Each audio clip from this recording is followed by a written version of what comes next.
আসসালামু আলাইকুম ওরহমতুল্লাহ।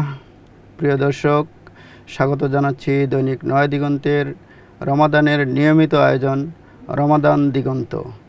আমি আপনাদের সাথে আছি মোহাম্মদ আজহারুল ইসলাম।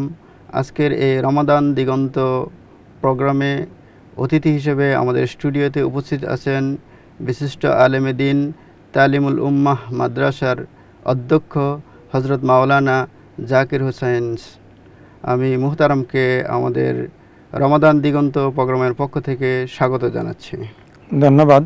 আসসালামু আলাইকুম রহমতুল্লাহ। প্রিয় দর্শক, আজকে আমাদের আলোচ্য বিষয় হলো রমাদান ও কোরআন। রমাদানের সাথে কোরআনের যে সম্পর্ক, এ বিষয়ে নিয়ে আমাদের মাঝে আলোচনা করবেন হজরত মাওলানা জাকির হোসেন সাহেব। আমি মুহতারামকে এই বিষয়ে আলোচনা করার জন্য বিনীত অনুরোধ করছি। জি, ধন্যবাদ। দিগন্ত মিডিয়ার আজকের এই সুন্দর আয়োজন কোরআন ও রমাদান। কোরআন এবং রমাদান অঙ্গাঙ্গিভাবে জড়িত, কারণ আল্লাহ রাব্বুল আলামিন এই বরকত, রহমত এবং নাজাতের মাসেই কোরআন নাজিল করেছেন। মূলত কোরআনের কারণেই রমাদানুল কারিমের এত মর্যাদা।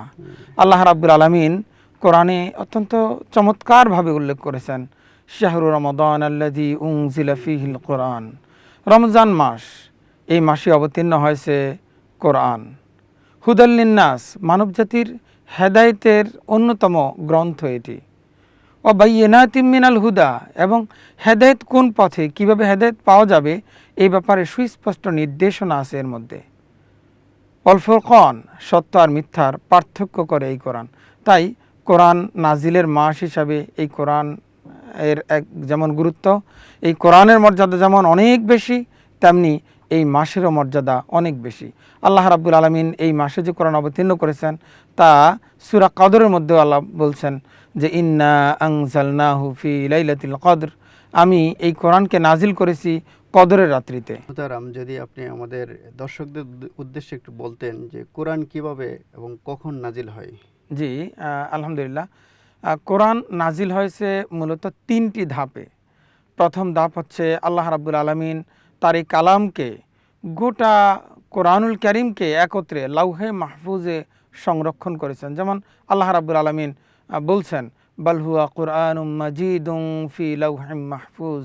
এই কোরআন তো সেই কোরআন যা সংরক্ষিত পলকে সুরক্ষিত ছিল। এটা আল্লাহ রাব্বুল আলামিন তার আরশের কোনো এক জায়গায়, যেটাকে লাউহে মাহফুজ বলা হয়েছে, সেখানে একত্রে সমবেত করেছেন, রেখেছেন।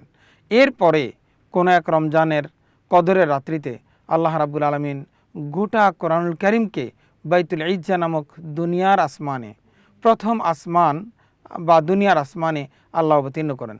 যেমন সূরা কদরের মধ্যে আল্লাহ বলছেন, একটু আগে আমরা যেটা বললাম, ইন্না আনজালনাহু ফি লাইলাতিল কদর, আমি এই কোরআনকে কদরের রাত্রিতে অবতীর্ণ করেছি। তো দ্বিতীয় ধাপ হচ্ছে লাউহে মাহফুজ থেকে বাইতুল ইজ্জা নামক স্থানে অবতরণ। আর তৃতীয় পর্যায়টা দীর্ঘ 23 বছরে বিশ্বনবী মুহাম্মদুর রাসূলুল্লাহ সাল্লাল্লাহু আলাইহি সাল্লামের 40 বছর বয়সে হেরা গুহায়, ওই যে আল্লাহ রাব্বুল আলামিন সূরা আলাকের প্রথম 5 আয়াত নাজিল করে কোরআনুল কারীমের অবতরণ শুরু করলেন। রাসূল সাল্লাল্লাহু আলাইহি সাল্লামের ইন্তেকালের পূর্ব মুহূর্ত পর্যন্ত এই কোরআন 23 বছরে সময়ের তাগিদে, প্রয়োজনে, প্রেক্ষাপটে আল্লাহ রাব্বুল আলামিন ধীরে ধীরে নাজিল করেন। এভাবে আমরা আল্লাহ রাব্বুল আলামিনের এই অমীয় বাণী, ঐশী গ্রন্থ আল কোরআনুল কারীমকে আমরা পেয়েছি। ধন্যবাদ মুহতারামকে আমার গুরুত্বপূর্ণ একটা প্রশ্নের উত্তর দেওয়ার জন্য। পাঠকদের উদ্দেশ্যে যদি একটু বলতেন কোরআনটা কিভাবে রাসূল সাল্লাল্লাহু আলাইহি ওয়াসাল্লামের উপর নাজিল হয়। জি, কোরআন রাসূল সাল্লাল্লাহু আলাইহি ওয়াসাল্লামের উপর নাজিল হয় মূলত প্রয়োজনের প্রেক্ষাপটে। যখন যে আয়াত নাজিল করা প্রয়োজন ছিল, আল্লাহ রাব্বুল আলামিন তখন সেই অংশটুকুই নাজিল করেছেন। কোনো কোনো আয়াত একাধিকবারও নাজিল হয়েছে। নাজিল কৃত এই আয়াতগুলোকে দুই ভাগে ভাগ করা হয়েছে। একটা হচ্ছে মাক্কি সূরা, আরেকটি হচ্ছে মাদানী সূরা। রাসূলুল্লাহ সাল্লাল্লাহু আলাইহি ওয়াসাল্লামের হিজরতের আগে যত সূরা অবতীর্ণ হয়েছে, সেটা যেখানেই হোক, সেগুলোকে বলা হয় মাক্কি সূরা। আর রাসূল সাল্লাল্লাহু আলাইহি সাল্লামের হিজরতের পরে, মদিনায় আসার পরে রাসূল সাল্লাল্লাহু আলাইহি সাল্লামের উপরে যতগুলো আয়াত বা সূরা নাজিল হয়েছে, সেগুলোকে বলা হয় মাদানী সূরা। মূলত এই এই নাজিলকৃত সূরাগুলো বিভিন্নভাবে রাসূল সাল্লাল্লাহু আলাইহি ওয়াসাল্লামের উপর অবতীর্ণ হয়েছে। কখনো জিবরাইল আমিনের মাধ্যমে সরাসরি, কখনো অন্য কোনো ফেরেশতাও ওহী নিয়ে আসতেন, কখনো পর্দার অন্তরালে আল্লাহ রাসূল সাল্লাল্লাহু আলাইহি ওয়াসাল্লামকে ডাক দিয়ে বলতেন, আবার কখনো রাসূলের অন্তঃকরণ ঢেলে দিতেন। এভাবে অনেকগুলো 7টি 8টি ধাপের কথা আছে তাফসিরুল কোরআনগুলোতে, যে আল্লাহ রাব্বুল আলামিন রাসূলকে এই কীভাবে আয়াত দিয়েছেন, অর্থাৎ ওহী নাজিলের যে ধারাবাহিকতা।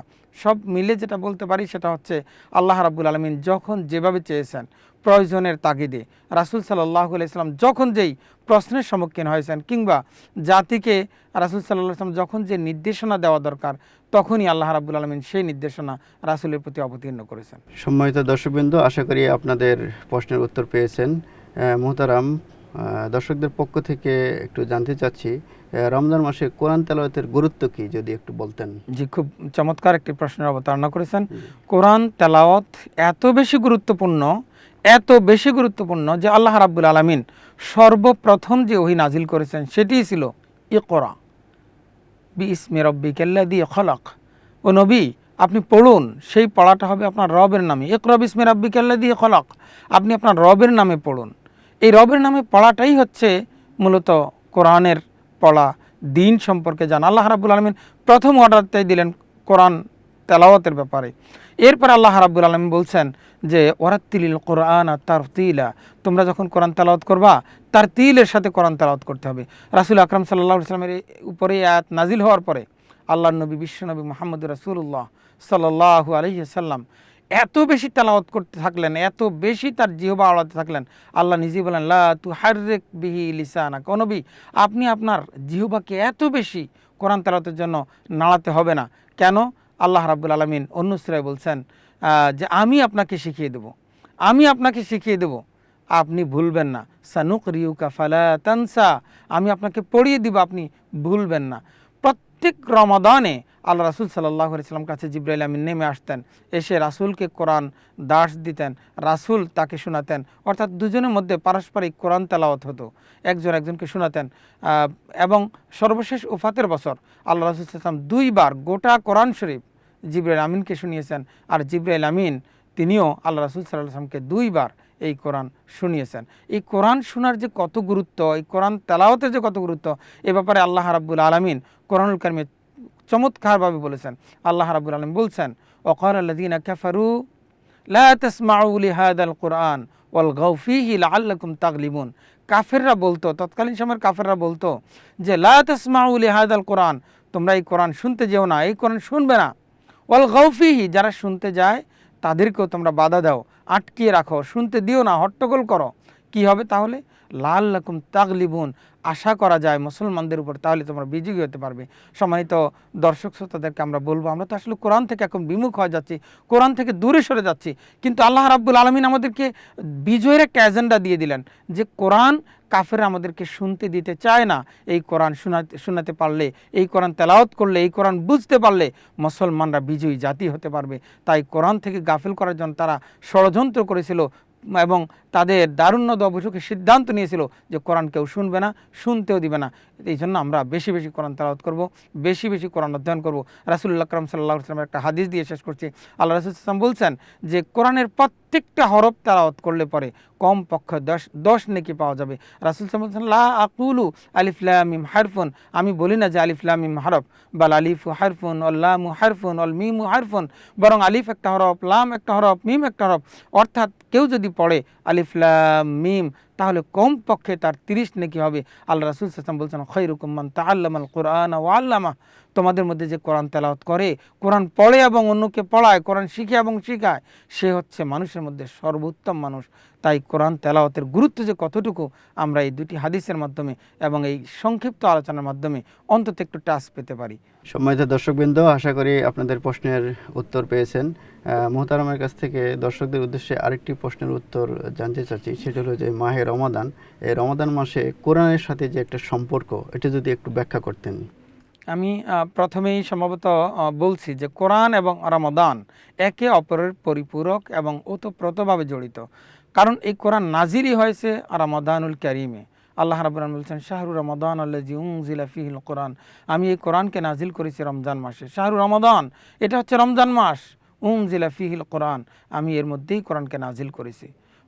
হুদাল্লিন নাস, মানব জাতির হেদায়েতের জন্য। ও বাইয়িনাতিম মিনাল হুদা, এবং এর মধ্যে হেদায়েতের বিবরণ আছে। ওয়াল ফুরকান, সত্য মিথ্যার মধ্যে এই কোরআন পার্থক্য করে দেয়। তো কোরআনের মাস যেহেতু এই রমজান মাসেই কোরআন নাজিল হয়েছে, এই কারণে কোরআনের মাসের সাথে কোরআনের সম্পর্ক তো থাকবেই। রমজান মাসে কোরআন একেবারেই ওতপ্রোতভাবে জড়িত। আর রাসূল আকরাম সাল্লাল্লাহু আলাইহি সাল্লাম এই মাসে বেশি বেশি কোরআন তেলাওয়াত করতেন। হযরত আনাস রাদিয়াল্লাহু তাআলা, সম্ভবত হযরত আনাস রাদিয়াল্লাহু তাআলা থেকে হাদিস কারা বর্ণিত, তিনি বলছেন যে রাসূল সাল্লাল্লাহু আলাইহি সাল্লাম ইবনে আব্বাস রাদিয়াল্লাহু তাআলা, আব্দুল্লাহ ইবনে আব্বাস থেকে হাদিস কারা বর্ণিত, তিনি বলছেন যে রাসূল আকরাম সাল্লাল্লাহু আলাইহি সাল্লাম ছিলেন উদার হস্ত, অকাতরে তিনি দান করতেন, অকাতরে তিনি মানুষকে মানে দিতেন। বিশেষ করে যখন রমজান মাস আসতো তখন তিনি আরও বেশি উদার হয়ে যেতেন। আর জিব্রাইল আমিন যখন আসতো তখন তার উদারতার সীমা ছাড়িয়ে যেত। আর প্রত্যেক রাত্রি জিব্রাইল আমিন নাজিল হতেন এবং রাসূল সাল্লাল্লাহু আলাইহি সাল্লামকে তিনি কোরআন শোনাতেন, রাসূলও তাকে কোরআন শোনাতেন। এইভাবে পারস্পরিক কোরআন তেলাওয়াত চলতে থাকতো। রাসূল আকরাম সাল্লাল্লাহু আলাইহি সাল্লাম এই মাসে এত বেশি কোরআন তেলাওয়াত করতেন যে অন্য যে কোনো মাসের তুলনায় তিনি অনেক বেশি কোরআন তেলাওয়াত করতেন।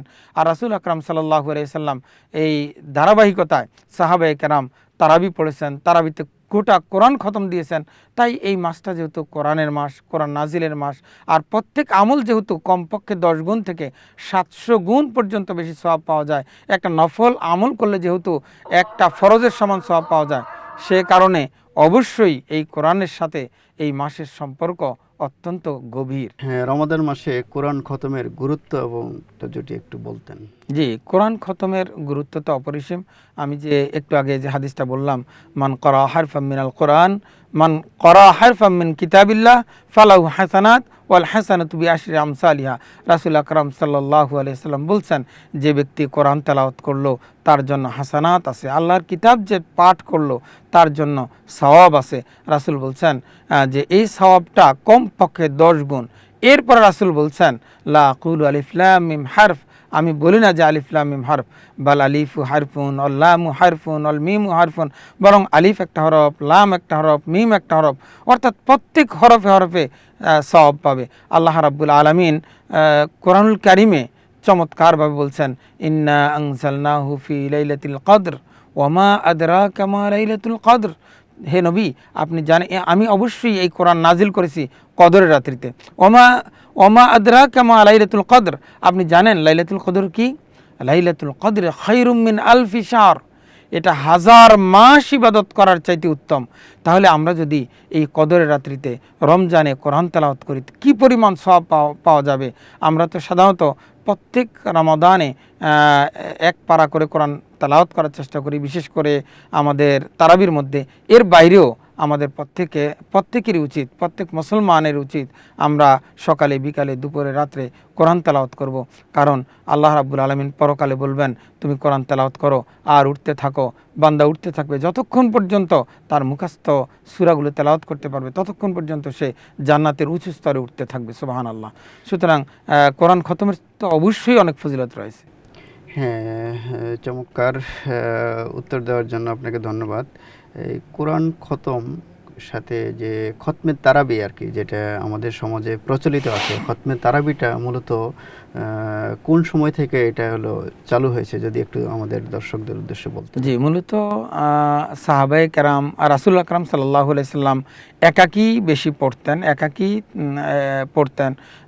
রাসূলুল্লাহ সাল্লাল্লাহু আলাইহি সাল্লাম সেই নামাজের মধ্যে কখনো 8 রাকাত, কখনো 12 রাকাত পড়তেন, এবং সেখানে সেটা তাহাজ্জুদ বলি আর তারাবি বলি, আর রাসূল আকরাম সাল্লাল্লাহু আলাইহি ওয়াসাল্লাম পড়তেন। যদিও এর মধ্যে মাসালাগত কিছু জটিলতা আছে, আমি ডিপে যাব না, আমরা সবার জন্য একটু সামঞ্জস্যপূর্ণ একটা উত্তর দিচ্ছি।